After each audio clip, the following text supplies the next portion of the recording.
राजस्व से प्राप्तियां और पूंजीगत से प्राप्तियां। राजस्व प्राप्तियां क्या हो, जहां से सरकार को नियमित रूप से पैसा आने की संभावना, अर्थात टैक्स से या नॉन टैक्स आपको पता है ना, जहां सरकार ने फीस ले रखा है, जुर्माना ले रखा है, उन सभी से अगर सरकार को कमाई होगा तो उसको क्या बोलेंगे, गैर कर राजस्व प्राप्तियां। अगर सरकार को नियमित रूप से अगर टैक्स को प्राप्त होगा तो उसको क्या बोलेंगे, कर राजस्व प्राप्तियां। तो सबसे पहले कुल प्राप्तियों को हम लोग लिख देते हैं, कुल प्राप्तियों को लिख देते हैं। कुल प्राप्तियों में कहां खास प्राप्तियां होगा बाबू, एक राजस्व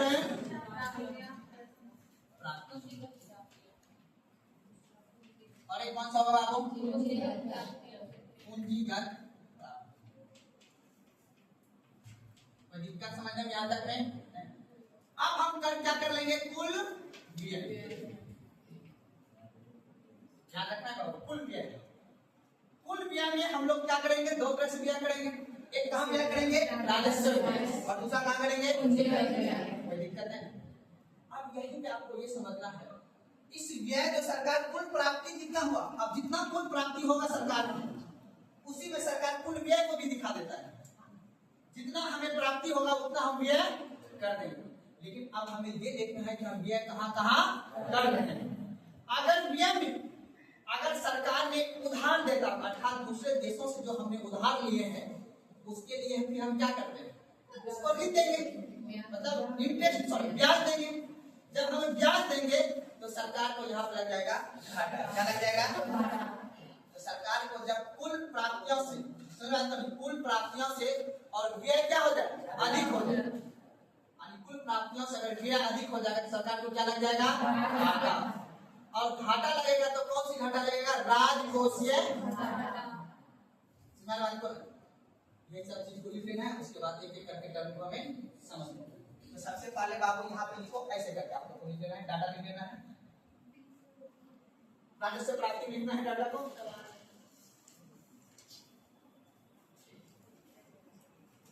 राजस्व प्राप्ति लिखना है आपको 35,33,150 करोड़। जितना रुपया प्राप्ति होगा राजस्व से 35,33,150 करोड़। मुख्य रूप से आपको याद रख लेना है ये वाला डाटा। कितना प्राप्ति होगा मुझे, 50 करोड़, 35 लाख बोल रहा हूँ, ठीक है ना। और पूंजीगत प्राप्ति कितना होगा, 18,14,165 करोड़।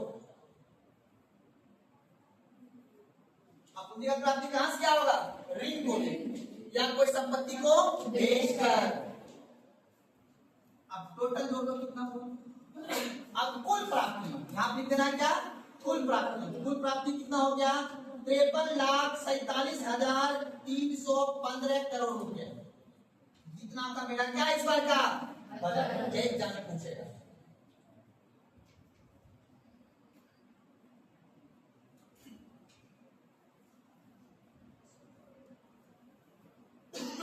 समझिए बात को, कोई दिक्कत लिखिए, डाटा लिख लीजिएगा, एकदम मिस्टेक नहीं करना। जैसे मैंने लिखा अनुमानित बजट 2026-27 उसी तरह लिखना है कुल प्राप्तियां, फिर लिखना है कुल व्यय।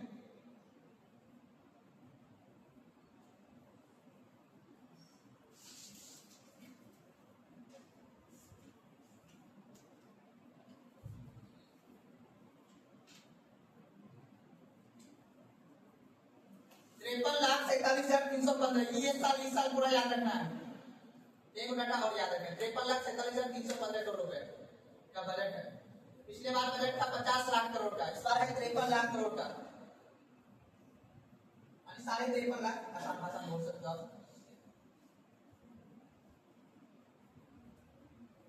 कोई दिक्कत, अब यहाँ लिखे राजस्व व्यय, राजस्व व्यय। इधर लिखना है आपको पूंजीगत व्यय, पूंजीगत व्यय।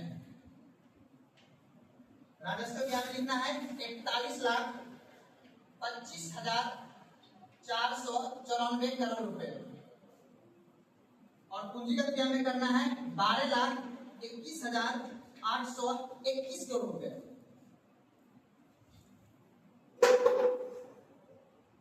अब ये दोनों को अगर जोड़िएगा तो शायद आपको इतना का अनुमान आसपास आ जाएगा।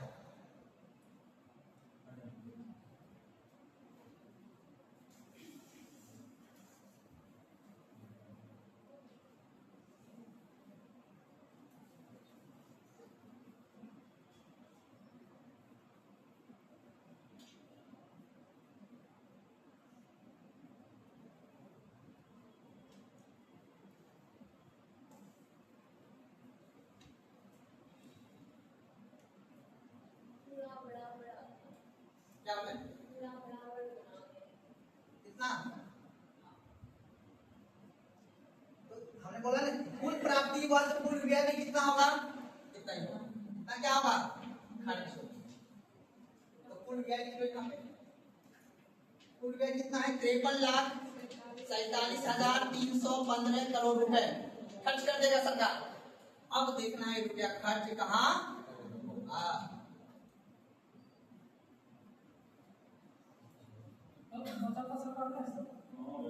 सब ये सरकारी है बाबू, सीएजी बैठा हुआ है ऑडिट करने के लिए, है कि नहीं? सब कुछ दिखाया थोड़ा जाता है। सही बात। कुछ चीज ऐसे होते हैं जो सिर्फ महसूस किया जाता है समझ के, आपके नॉलेज के हिसाब से, है ना। हर चीज को महसूस किया जाता है, जरूरी नहीं सब कुछ दिखाया जाए। टैलेंटेड उसे माना जाता है जो छिपाया गया जानकारी को पता कर ले।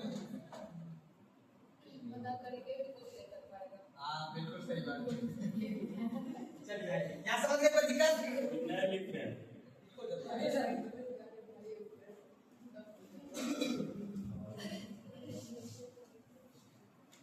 लिखिए, आप बताओ प्राप्ति कितना हो रहा है बाबू?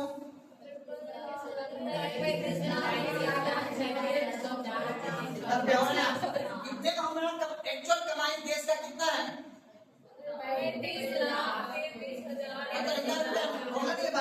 35 लाख 150 करोड़ रुपए। खर्च कितना कर रहे हैं? है ना? आप बताओ, इसका मतलब हमने इतनी जो प्राप्तियां की है वो मैंने पूंजी को बेच के या पूंजी को लगा के हमने प्राप्तियां। सरकार ने किसी संपत्ति को, या हो सकता है छोटे मोटे संपत्ति को बेचे होंगे, या फिर सरकार ने किसी दूसरे देशों से हमें ऋण प्राप्त, या किसी अंतरराष्ट्रीय संस्था से मैंने किसी से ऋण लिया, तब जाकर मेरा कितना हुआ है? 18,14,165 करोड़ रुपए हमने उधार लिए हुए। इसको बोलते हैं मैंने उधार ड्रॉइंग लिए। तब से समझना पूंजीगत प्राप्तियां। सुना ये बात को?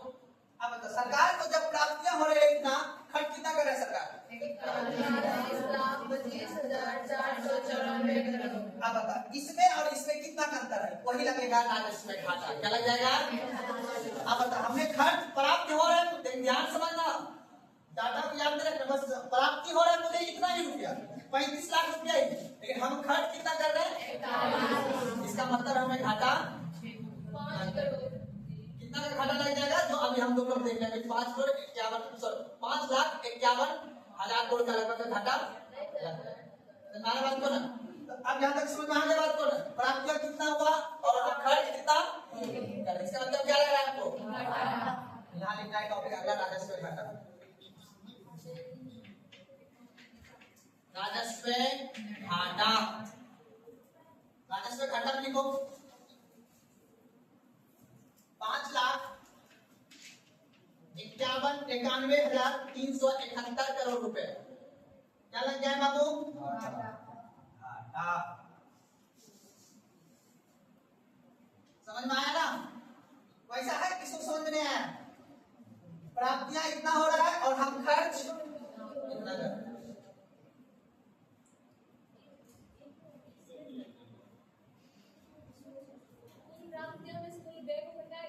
कुल प्राप्तियों में से आपको व्यय को घटाओ।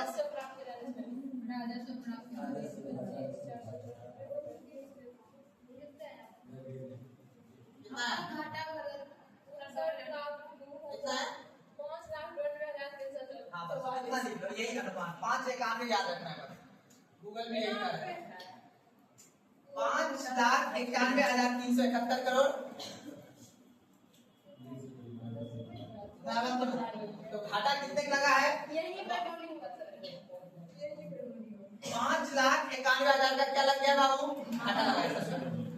अब सरकार ये क्या करेगा? इसमें सरकार क्या करेगी? ऋण लेगी। क्या लेगी? है ना? लेकिन एक्चुअल में आप हमें ये समझना है कि ये वाला प्राप्ति हमने संपत्ति उधार लिया कितना है, या संपत्ति को बेच हमने कितना कमाया है, कितना दिया है? 18 करोड़, है ना? 18,14,165। हम व्यय कितना करें? पूंजीगत व्यय पे बात को ना।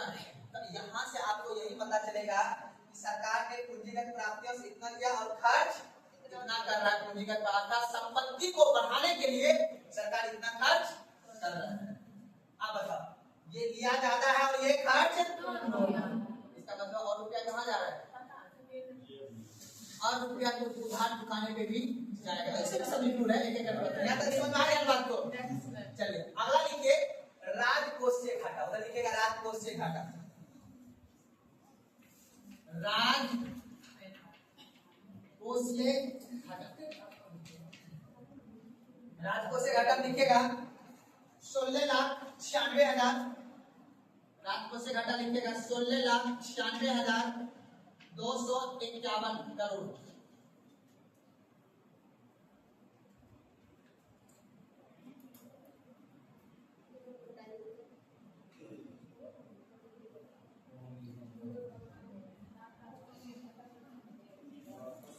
अब हमको ये बता 16,96,251 करोड़ का जो घाटा लगा, हमें किस का घाटा लगा है? राजस्व या राजकोषीय?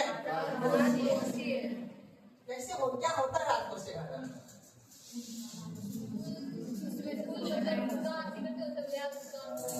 अर्थात प्राप्तियां जो हमें हुआ है उसमें जो हम जो ब्याज का जो भुगतान कर रहे हैं, और 32% हमें लिखा होगा सबसे ज्यादा, उसको हम क्या ब्याज भुगतान वाले पैसा को क्या कर देंगे? माइनस कर देंगे। तब एक्चुअल हमें निकल के क्या आ जाएगा? राजकोषीय घाटा में कितना का लगा है? एग्जाम्पल देके समझा देते हैं, बढ़िया समझ में आ जाएगा। ठीक है, मान लो या ध्यान समझिएगा, अभी राजकोषीय घाटा आपको निकालने नहीं आएगा और नहीं निकालना भी है, बस ये समझ लेना है कि कितना राजकोषीय घाटा लगा है। अर्थात मतलब सरकार की जो राजस्व प्राप्तियां हुई है ना, अब राजस्व प्राप्ति हुआ है लेकिन हम खर्च कितना कर रहे हैं? देखो 53 लाख करोड़ लगभग में खर्च कर रहे हैं, तो इसका मतलब है कि सरकार को प्राप्ति इतने में हुआ है, बाकी रुपया तो हमने ऋण लिया है ना, ऋण लिया होगा ना, लेकिन खर्च हम कितना कर रहे हैं? इतना, तो घाटा कितना लगा है? अब राजस्व घाटा हमें नहीं समझना है, हमें समझना है राजस्व प्राप्तियां से और हम खर्च कितना कर रहे हैं। इसका मतलब है कि हमें प्राप्ति हुआ है इतने रुपया और खर्च कर रहे हैं इतना, इसका मतलब हमने कहीं से ऋण लिया जरूर। समझ लग रहा है? अरे आपके अकाउंट में है इतने रुपया और खर्च कर दिया आपने इतना, इसका मतलब आपने कहीं सुधार लिया। वही तो हमने लिखा है कि राजकोषीय घाटा, समझा बात को ना, सरकार अर्थात कर्ज को दर्शाता है। किसको दर्शाता है? कर्ज। अर्थात सरकार अपना रोजमर्रा के जीवन को चलाने के लिए, समझा बात को, अगर सरकार ने व्यय अधिक कर दिया तो आखिर सरकार कितना कर्ज में, उसको बोलते हैं राजकोषीय घाटा। राजस्व राजस्व अलग है, राजस्व राजस्व ये दोनों छोटा भाई है इसका। इसी में हम निकालेंगे प्रभावी राजस्व घाटा। क्या निकालेंगे? Effective revenue deficit. याद है ना प्रभावी राजस्व घाटा? बताए थे ना प्रभावी राजस्व घाटा, याद है? यानी इस रुपया में, ये रुपया में बाबू, यानी राजस्व व्यय जो हम कर रहे हैं यहाँ पे, राजस्व व्यय, इस रुपया से हमने राज्य को भी रुपया दिया है ना। ध्यान समझना, राजस्व व्यय में, ध्यान समझना, राजस्व व्यय जो हम किए हैं बाबू, राजस्व व्यय हम किए 41 लाख और प्राप्ति कितना हुआ? इतना। इसका मतलब हमको घाटा कितना लग गया है? इसका मतलब है इस रुपये में हमने जो राज्य को रुपया दिया है ना, कुछ रुपया, इससे राज्य ने अपनी संपत्ति को क्या किया? जनरेट किया। इसको बोलते हैं इफेक्टिव राजस्व घाटा। यहाँ से हम ये समझेंगे कि इसमें से कुछ रुपया को क्या राज्य सरकार ने कुछ संपत्ति भी बनाया, वो मेरा घाटा एक्चुअल नहीं होगा, उसे संपत्ति का सृजन किया गया ना। मान लो कि राज्य सरकार ने, राज्य को मैंने जो रुपया दिया है, राज्य ने उससे क्या बना लिया? स्कूल बना लिया, अस्पताल बना लिया, कॉलेज बना लिया, रोड बना लिया, इससे राज्य की संपत्ति न हुआ जी। तो एक्चुअल में वो मेरा जो राजस्व व्यय है, वो राजस्व व्यय नहीं हुआ। कौन सा व्यय हुआ? पूंजीगत व्यय हुआ। तो इसलिए उसमें जो घाटा जो हम दिखाए राजस्व घाटा, उसमें से इस रुपये में हम माइनस करेंगे कौन सा रुपया को? इफेक्टिव वाला रुपया को, यानी इफेक्टिव राजस्व निकालेंगे। समझा रहे आपको ना? प्रभावी राजस्व घाटा निकालने को समझाएंगे पहले। अब बताओ यहाँ तक में कोई दिक्कत? सरकार कितना कर्जा में है बाबू? कर्ज जो दर्शाता है, इसमें कर्ज कितना? हमारे बात में कोई दिक्कत है ना समझने में? आप बताओ, प्राप्तियां समझ गए, व्यय समझ गए, घाटा कौन सा घाटा? अब एक सवाल पूछ देता है बच्चा वाला, जीडीपी नाम सुने हो? जीडीपी का कुल कितना परसेंट राजस्व घटा और कौन सा राजकोषीय घटा? याद है एफआरबीएम एक्ट जो पढ़ाए थे, राजकोषीय उत्तरदायित्व बजट प्रबंधन अधिनियम में पढ़ाए थे जी 2003। राजकोषीय उत्तरदायित्व बजट प्रबंधन अधिनियम 2003 में क्या कहता है? सरकारी राजस्व घटा 3% से अधिक है ना, मतलब वही अधिक का मतलब कम नहीं होना चाहिए। 4.3% कितना बाबू? 4.3% क्या होना चाहिए? जीडीपी का कितना है राजकोषीय घाटा? जीडीपी का 4.3%। चलिए नीचे नीचे नोट करके दो तीन पॉइंट उधर नीचे में अगर जगह है तो उधर ही लिख लीजिएगा, ठीक है? जगह है तो उधर ही लिख लीजिएगा, नहीं जगह है तो आज ये यहाँ पे राजस्व घाटा के नीचे लिखिएगा। राजस्व घाटा के नीचे लिखना है प्रभावी राजस्व घाटा। प्रभावी राजस्व घाटा में लिखेगा टैक्स देके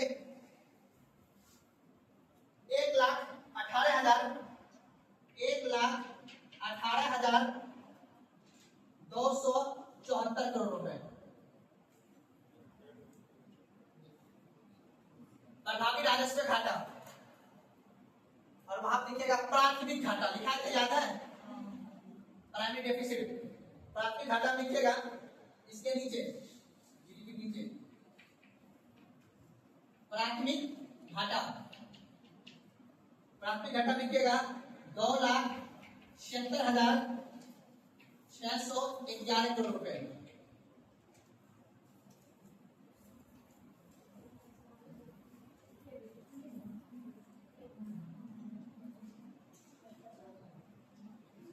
ये याद रखना है, ये 2,76,611 करोड़ रुपया ही हमने इस वर्ष बोले तो 2026-27 में अपनी कर्ज जो लिया है मैंने, सरकार कितना लिया है? 2,76,611 करोड़। सॉरी 6,011 है, 6,011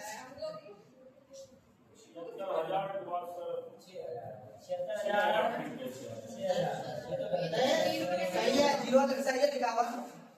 27,611 मिस्टेक हो गया मेरे से।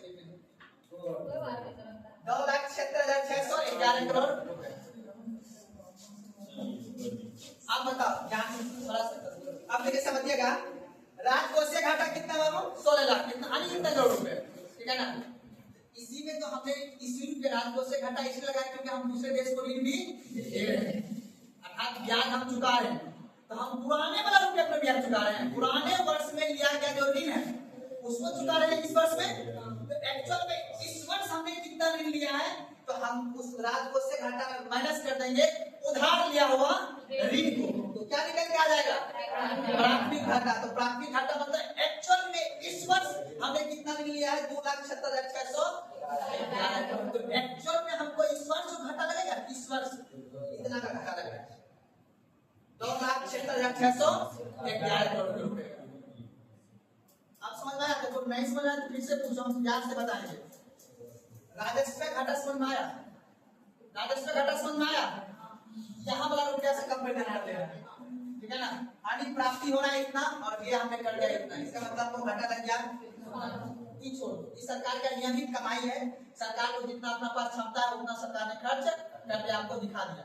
क्योंकि सरकार बोला कि देखो बाबा हमने 41 लाख करोड़ रुपए खर्च कर दिया, आपने दिया है मुझे टैक्स के तौर पे इतने रुपया दिया है, हम खर्च करें क्योंकि आपको हम सब्सिडी दे रहे हैं, आपको योजना दे रहे हैं, आपको सैलरी दे रहे हैं, वेतन दे रहे हैं, सब कुछ दे रहे हैं।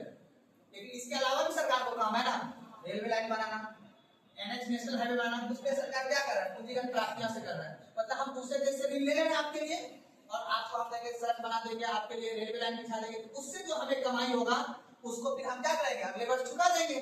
समझ बात को ना? मेरी बात समझ रहे?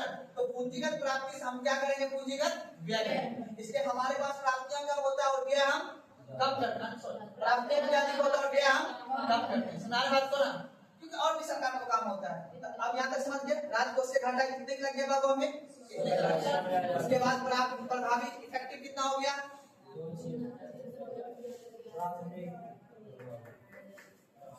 कोई दिक्कत? इसको उतार लीजिए, उतार लिए। चलिए अब टॉपिक लिख के अगला एक टर्म को याद रख लेना है। राजस्व घाटा क्या होता है, इसको एकदम फोर पे बैठा रखना है। कितना परसेंट है? 4 पॉइंट, जीडीपी का 4.3%। ये एग्जाम में पूछेगा राजस्व घाटा कितना परसेंट इस बार? 4.3%। उसके बाद देखिए प्रभावी राजस्व घाटा 0.3%, सॉरी प्रभावी राजस्व 0.3%। प्रभावी राजस्व घाटा कितना है बाबू? 0.3%। जीडीपी का ना, हाँ जीडीपी का 0.3% और राजस्व घाटा भी जब पूछता है जीडीपी का 1.5%, 1.5% जीडीपी का।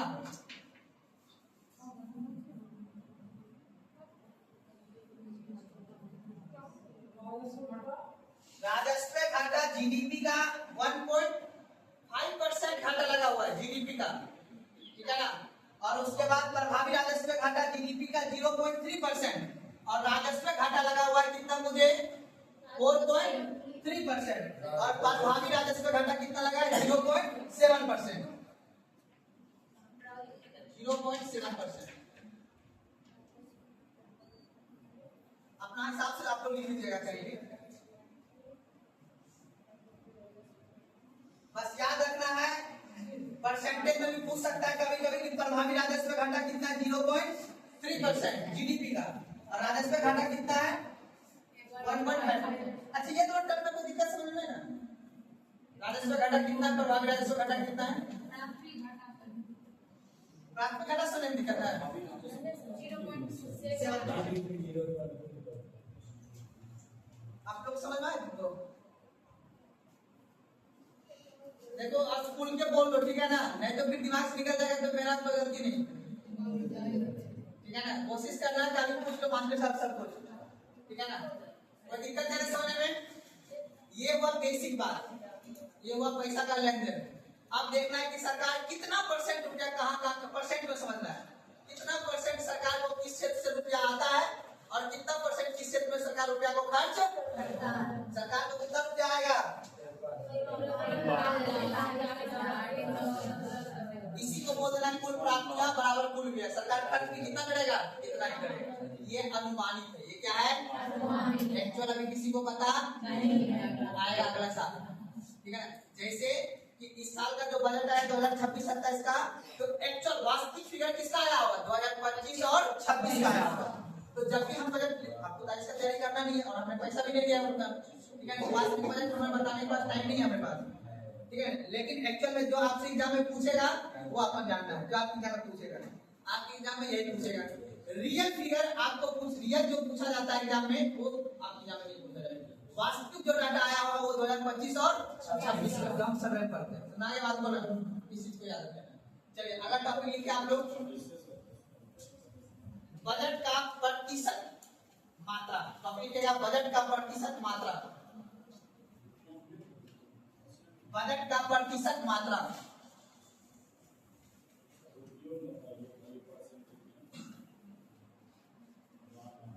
बजट का प्रतिशत मात्रा,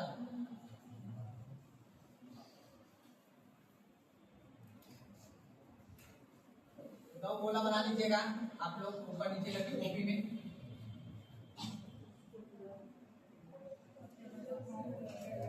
एक साइड लिखिएगा रुपया कहां से आएगा, है ना।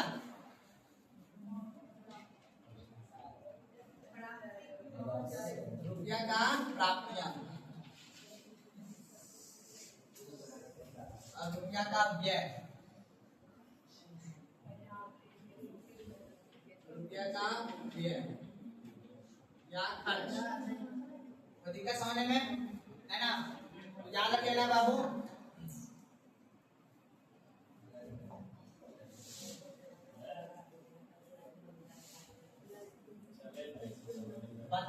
लिख लीजिए, उतारते चलिए। 32% रुपया खर्च होगा सरकार को ऋण चुकाने में, यानी उधार।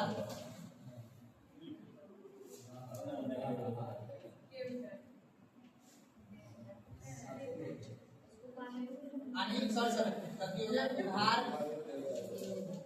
एवं अन्य देयता से प्राप्ति। उसके बाद याद रखिएगा 19% कहां से प्राप्त होगा बाबू?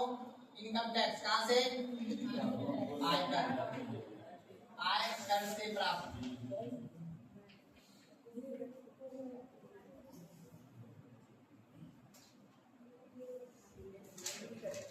लिखना है 18% जो प्राप्त होगा वो कहाँ से होगा बाबू? GST, goods and service tax को बेचने, याद रखना है।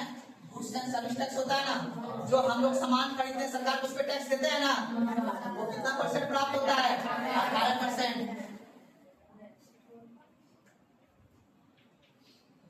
और उसके बाद याद रखना है 17%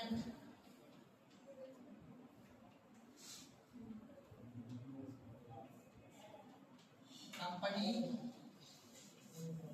के मुनाफे से प्राप्त टैक्स।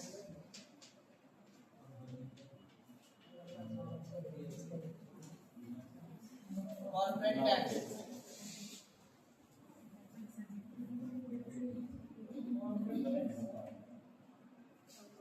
7%।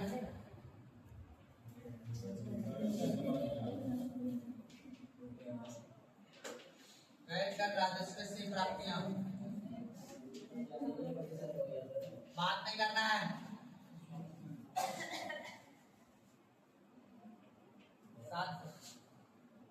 5%।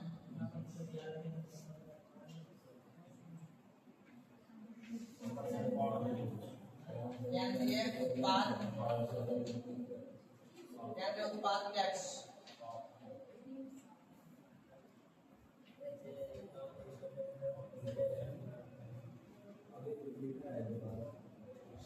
4%।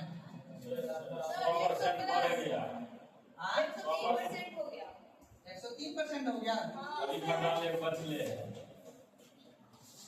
अच्छा ठीक है, सीमा शुल्क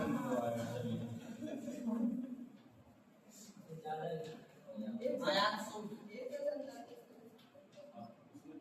1% लगेगा।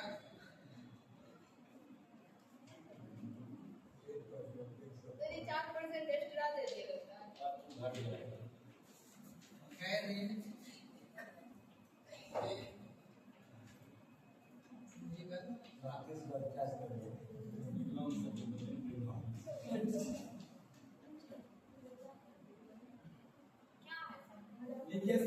हाँ लिखिए तो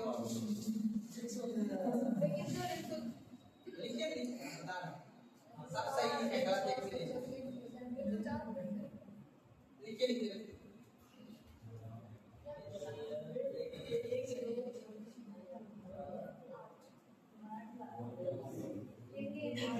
4% ज्यादा हुआ है बस। नहीं 4% तो अलग से लिखे है ना,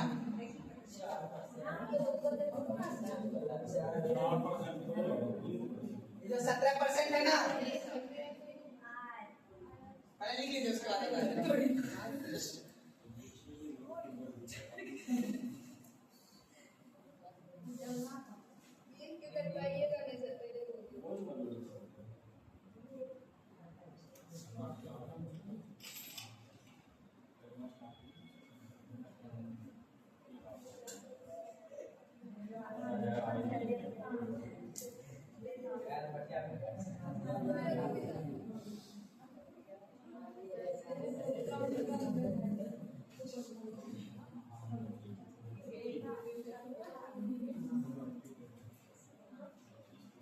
चलिए लिखिएगा खर्च में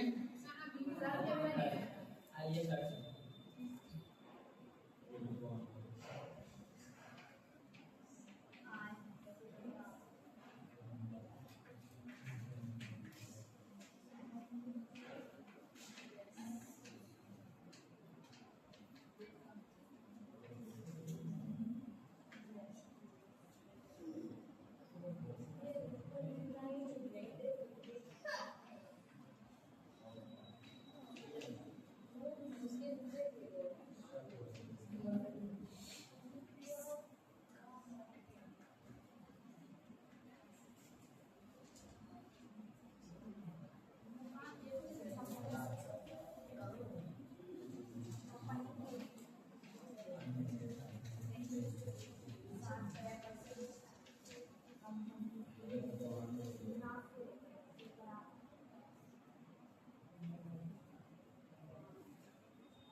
कितना परसेंट हुआ?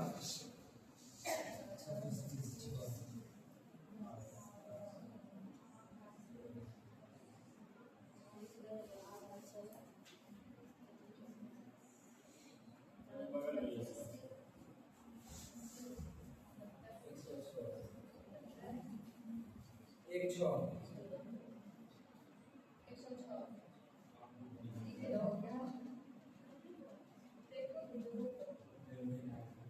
जोड़ दीजिएगा ध्यान से।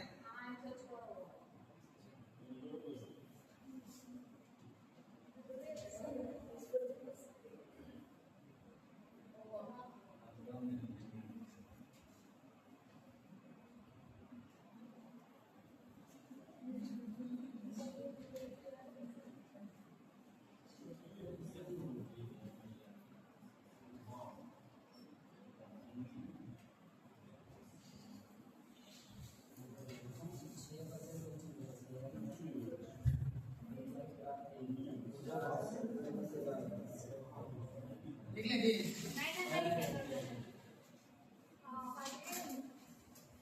बैठे हो क्या लिख लिया है?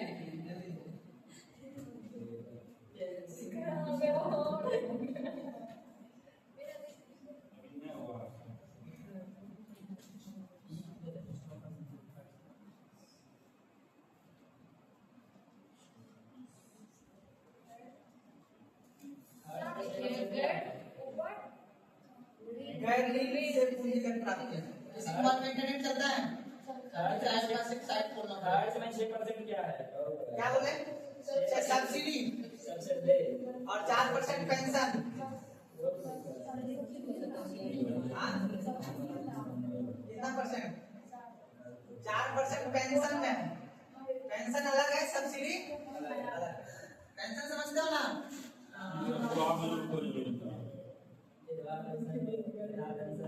यानी जो सेवानिवृत्त जो कर्मचारी होते हैं, सरकारी कर्मचारी, राज्य को दिया जाने वाला हिस्सा। ठीक है, आप तो थोड़ा सा 1 मिनट के लिए बंद